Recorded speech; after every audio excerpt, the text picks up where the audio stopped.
Welcome to D&D Backstory.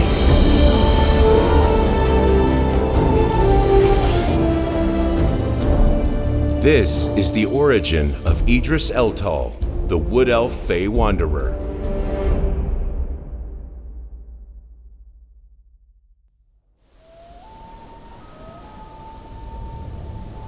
Deep in the forest of Lethir, the sort of forest that is spoken of only in hushed tones, a bandit drags the last of his wounded men into a small cave. The sun had long since set, and the temperature was still dropping. The cold would make it harder for his wounded men to heal, harder to maintain their morale too. But the snow would cover their tracks and befuddle any search parties being assembled. The bandit leader, whose name was Dern, pokes his head out of the cave's entrance for a final time, peering deep into the darkness. Seeing and hearing nothing, Dern heads back inside, satisfied. One of his men has lit a fire, and the few men not grievously injured are tending to the wounded. Put that shit out. Do you know how easy it is to track wood smoke and firelight? Sorry, boss. How bad are we? Dern asks, leaning heavily against the side of the cave and surveying his men. 4 wounded, 2 dead. Soon to be free, I think. Eve sat beside a mortally injured man, tossing weakly and moaning something incomprehensible. Dern sighs and pinches the bridge of his nose. And the child? Over there. Eves gestures with his chin to a small corner of the cave where a little wood elf girl sat with her knees hugged tightly to her chest. All this for one bloody child, Dern thought. If the money hadn't been so good. Dern shakes his head as he glances back toward the cave's entrance. It was eerily quiet outside, save for the howling of the wind. He didn't like it. Forests were supposed to be alive with noise. Squirrels running up and down trees, owls hooting from their nests. This forest sounded almost dead. It was enough to make him wonder if stopping here had been a mistake. We should try to... Everyone, even the child, snapped their eyes to the entrance as the echo slowly died away. There was a second howl, then a third, a fourth, then a fifth, deeper and more terrible than the others. And they were getting closer by the second. Oh no. Eves lurches to his feet, while Dern draws his sword. Wolves! His lips curl into a snarl. We can handle a few wolves. That's no normal wolf, boss. Eves states flatly, bringing his crossbow up to bear. That last one, that's a dire wolf, or I'm a bloody gnome. I don't care if it's the mother of all wolves, Eves, it ain't gonna get you. His words are cut off in a scream as a blur of teeth and black fur is suddenly upon him, tearing at his throat. The girl keeps her eyes pressed shut, head buried in her arms. The attack lasts only a few seconds, but the screams and the sounds of tearing flesh echo through her young mind.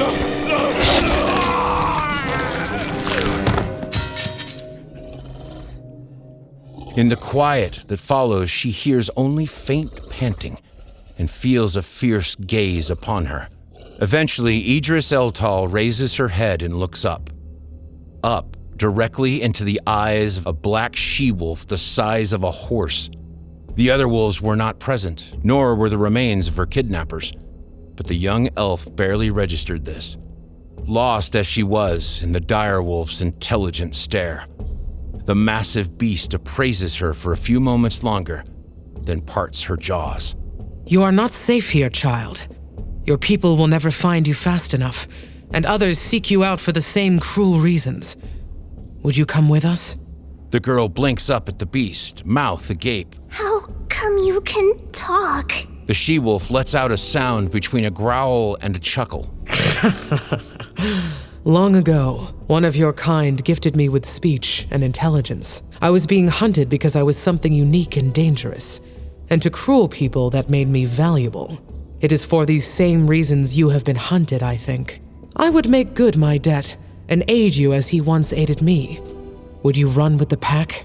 The dumbfounded look slowly fades from the girl's face, replaced in quick succession by solemnity, sorrow, and finally exhaustion. Thank you, Wolf Lady. I would like some help very much. But do I have to start running now? I'm just so sleepy and cold. The she-wolf takes one step forward and lowers her nose to the girl's brow. Do not worry, little one. I will carry you until you can run yourself. Ydres grew strong under the protection of the wolves and quickly came to understand just why the forest of Lethir was regarded as haunted. For as she and the pack ran through the massive forest, they sometimes found themselves in another place entirely, drifting in and out of the strange forests of the Feywild. The young princess's life amongst the wolves was a hard one, but she adapted to it swiftly and fully, growing as harsh and as fierce as the wolves around her. Under the guidance of the pack and its awakened dire alpha, she honed her senses and her instincts, tracking and chasing down prey with them despite her lack of claws and fangs. When one day the pack chased down a poacher, the young elven girl helped herself to his bow and quiver of arrows. Though the weapon was nearly as tall as she was, she applied herself to the task of learning to wield it with a ferocity reminiscent of her packmates on the hunt. Time moves strangely in the Feywild, and elves age slower than most. Decades passed. Ydres continued to develop her skills as a huntress and worked closely with the matriarch, targeting and eliminating monsters, poachers, and other threats to the pack and to the intertwined forests they prowled. The pack grew and shrank with the years as cubs were born and elders passed, but they continued to flourish all the while, even as the great she-wolf's coat began to turn gray. The young, slender princess had grown into a wild, laughing huntress on the cusp of adulthood, proud in her abilities and content with her place in life, providing food for the pack and safety for the denizens of their vast, sometimes otherworldly territory. It was not meant to last. Flames leaping from branch to branch, fauna and fae alike, fleeing from towering figures armored in gleaming cold iron, the scent of blood, heavy and omnipresent. Mother? No. Too late. The ancient she-wolf lay sprawled across the grass, shuddering faintly, her life's blood escaping her from a dozen different wounds. Sobbing, Ydres buries her face and hands into the matriarch's fur and screams. No, you'll be all right, Mother. I'm Fey touched, remember? I just have to concentrate. I can heal you. I can... The monstrous wolf growls deeply and bares her teeth.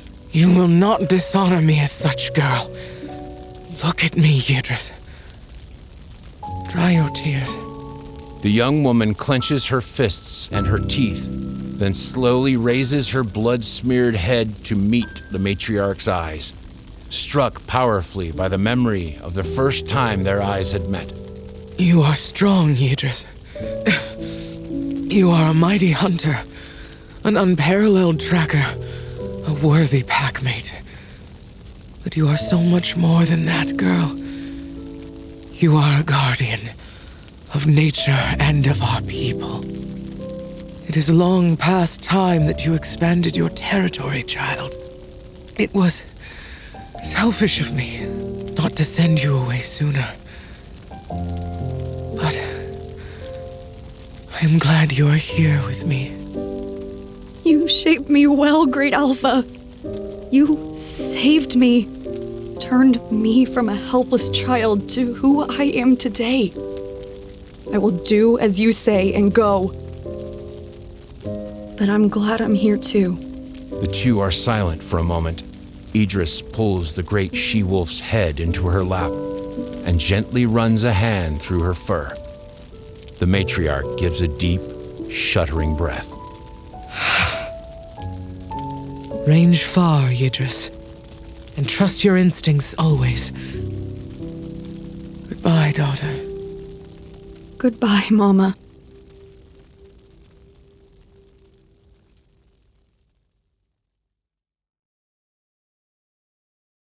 Thanks for watching. You can find download links for this character's sheets in the description below. And if you'd like any advice on how to play them or how to DM for them, check out the how-to video in the description. We've also got a Patreon where you can gain access to other fun D&D backstory content in the description.